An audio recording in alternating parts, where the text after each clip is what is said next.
നമസ്കാരം. ശിവാനന്ദലഹരിയിലെ 79-ാമത്തെ ശ്ലോകം.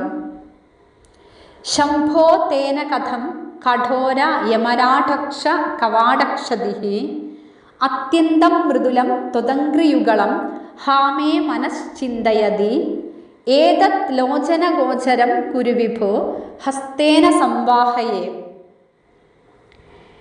വിഭോ ശംഭോ, സർവസമർത്ഥനായ പരമേശ്വര, ത്വത്ക്രമ, അങ്ങയുടെ കാലടി വയ്ക്കുന്നത് ഭഗവാൻ, നിത്യം യോഗി മനഃ സരോജദള സഞ്ചാരക്ഷമ, പതിവായി യോഗികളുടെ മനസ്സാകുന്ന താമരപ്പൂക്കളുടെ ഇതളുകളിൽ സഞ്ചരിക്കുന്നതാണ്. ഭഗവാന്റെ ഓരോ കാലടികളും സഞ്ചരിക്കുന്നത് യോഗികളുടെ മനസ്സാകുന്ന താമരപ്പൂക്കളുടെ ഇതളുകളിലാണ്.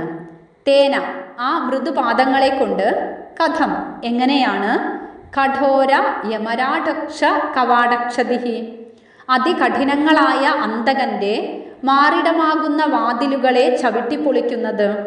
ഹാ കഷ്ടം.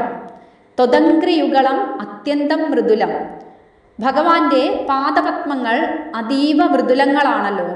മേ മനഃ ചിന്തയതി, എൻ്റെ മനസ്സ് വല്ലാതെ വേവലാതിപ്പെടുന്നു.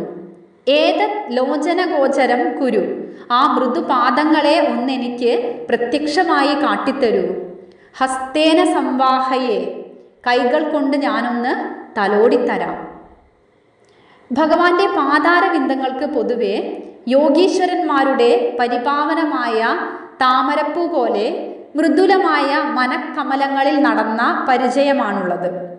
ആ തൃക്കാലുകൊണ്ടല്ലേ പാറപ്പുറത്തിനേക്കാൾ കാഠിന്യമേറിയ അന്തകന്റെ മാറിടമാകുന്ന വാതിൽ ഭക്തരക്ഷണത്തിനായി ഒരു കൂസലുമില്ലാതെ ചവിട്ടിപ്പൊളിച്ചത്.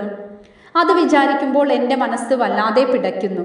ഭഗവാന്റെ പാദങ്ങൾ വേദനിച്ചുവോ, വല്ല കോറലും പറ്റിയോ ആവോ, എനിക്ക് ഇരിക്കപ്പൊറുതിയില്ല. ഉടനെ ആ പാദം എനിക്ക് കണ്ണിന് കാണത്തക്ക വിധം കാട്ടിത്തരണേ.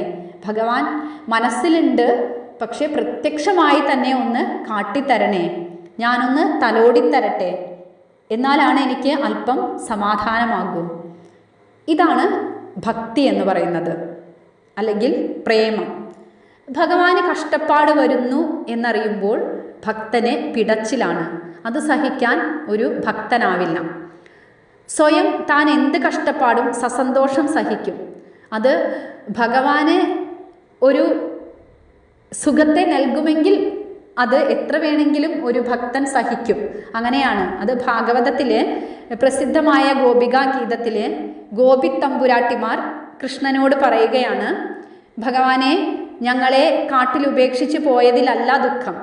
അങ്ങനെ സഞ്ചരിക്കുമ്പോൾ അവിടുത്തെ തൃപ്പാതാരവിന്ദത്തിൽ വല്ല കല്ലോ മുള്ളോ കുത്തി അല്പം അസുഖമുണ്ടാവാൻ ഇടവന്നാൽ അതിൽ പരം ദുഃഖം ഞങ്ങൾക്ക് വേറെ ഒന്നുമില്ല. ഇതാണ് ഗോപികമാരുടെ പ്രേമം. ഇതാണ് നിഷ്കളങ്കമായ ഭക്തി.